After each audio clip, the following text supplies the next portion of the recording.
बकऱ्या कोणाच्या आहेत? मामाच्या. आपण कोणासाठी करतोय? त्यांनी काही विचार केला नाही. त्या ठिकाणी एकत्रित बसली, थोडी रागालाही गेली, पण बोलून दाखवता येणार, बोलून दाखवता येणार. म्हाताऱ्याने विचार केला नाही, त्यांच्याकडे गेले नाही. बकऱ्याने ती ज्वारी मायबापाला पूर्णपणे फस्त केली, काळ जारान केलं.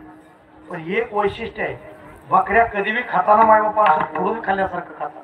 आरकांड पाडणार त्याचं. तुम्ही उसात सोडा बघा, शेळी मेंढी जर आरकांडा पाडणार शेंड्याला, मायबापानं त्याच पद्धतीने ती झालं. 7-8 दिवस गेली, कोणी कोणाला बोलली नाही.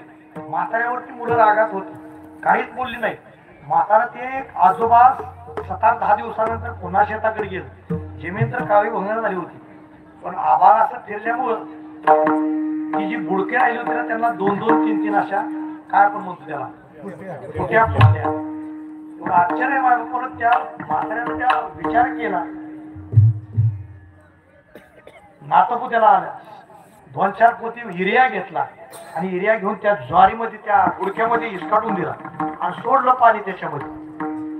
एवढं आश्चर्य मायबापानं. ती ज्वारी इतकी पहिल्यापेक्षा दाट दिसू लागली, इतकी ज्वारी मोठी आली मायबापानं. जेवढी ज्वारी व्हायची होती ना, त्यापेक्षा मायबापानं त्या ठिकाणी त्या शेतकऱ्याला ज्वारी 1.5 एकरामध्ये 17 पोती ज्वारी झाली. बोला बोला भगवानच्या नावाने. जिवंत उदाहरण आहे. आता गिरवीमध्ये जर तुम्ही विचार केला, तांबवे घराणं आहे आणि त्या तांबव्याच्या शेतामध्ये आणि दुसरं तिसरं कोण नाही, आमचं येवायचं. जिवंत उदाहरण मी का सांगतोय, पंढरपूरला वारीला गेले होते आणि येता येता आमच्या ठिकाणी ती लेंगऱ्याच्या बकरी बसली होती आणि आम्हाला विचारला, आज काय कुणी केलं? बकरीच्याच कुळ म्हणलं कीर्तन आहे. जाता विषय आमचा जाता, मला आशा असं झालं. म्हणजे जिवंत उदाहरण मी तुमच्या समोर ठेवतोय. बाकीच्या पाठीमागच्या जी काय विषय आहे ती बाजूला ठेवून समोरचं उदाहरण तुमच्या समोर ठेवून. म्हणून मायबापानो, काही करू नका, सेवा करा. म्हणजे नेमकं काय करा? त्या मामांच्या बकऱ्यांचा आत्मा जाणार, हे मामा तुम्हाला आशीर्वाद दिल्याशिवाय राहणार नाही. बकऱ्यांना जवळपास आली पाण्याची व्यवस्था करा, चाऱ्याची व्यवस्था करा. का करा? मायबापानो, आपण स्वतःची बकरी असतील, स्वतःच्या शेतामध्ये कितीतरी दिवस जरी कार्य केलं तरी त्याच्या पाठीमागे स्वार्थ आहे. ऐकताय ना? ते निस्वार्थ केलेली सेवा भगवंताला पोचली जाते. मी बऱ्याच वेळा सांगतो, जिवंत उदाहरण तुमच्या समोर आहे. जी निस्वार्थ केलेली सेवा आहे ती भगवंतापर्यंत पोचली जाते. हे मामांच्या बकऱ्याला दिल्यानंतर मामाला तुम्ही जे मागताय ना, ऐकताय का? इकडे लक्ष द्या. थोडं थोडं येणार आहेत, बसणार आहेत, त्यांच्याकडे लक्ष देऊ नका. आपल्याला फक्त 15 मिनिट राहिले, माझ्याकडे थोडं लक्ष द्या.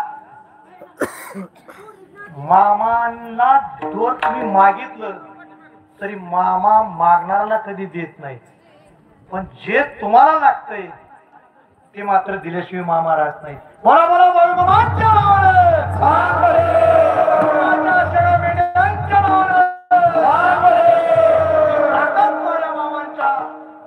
नामामध्ये. म्हणून सातत्यानं भगवंताचं नाम चिंतन करत चला मायबापानो. विठाला विठाला.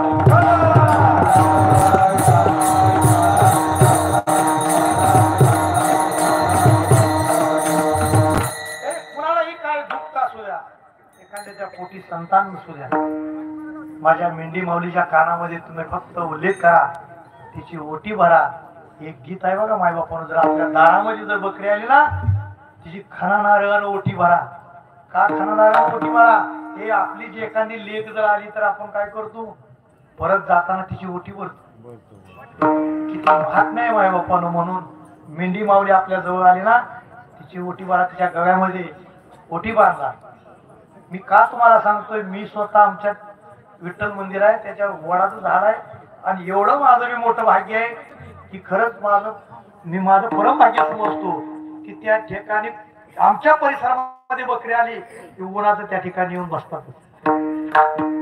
मेंढक्यांना अन्नदान करण्याची सेवा आम्हाला मिळते. म्हणजे मामा आमच्याकडून करून घेतात आणि बरोबर आमच्या घरच्यांना सुद्धा सांगावं लागत नाही, मेंढीच्या गळ्यामध्ये ओटी बांधली जाते. आणि एवढं मोठं माझं भाग्य मी समजतो की त्या ठिकाणी बकरीचं हे झालं आणि त्या ठिकाणी मला रोज सेवा करावी आणि त्याचं ही फळ आहे. विठाला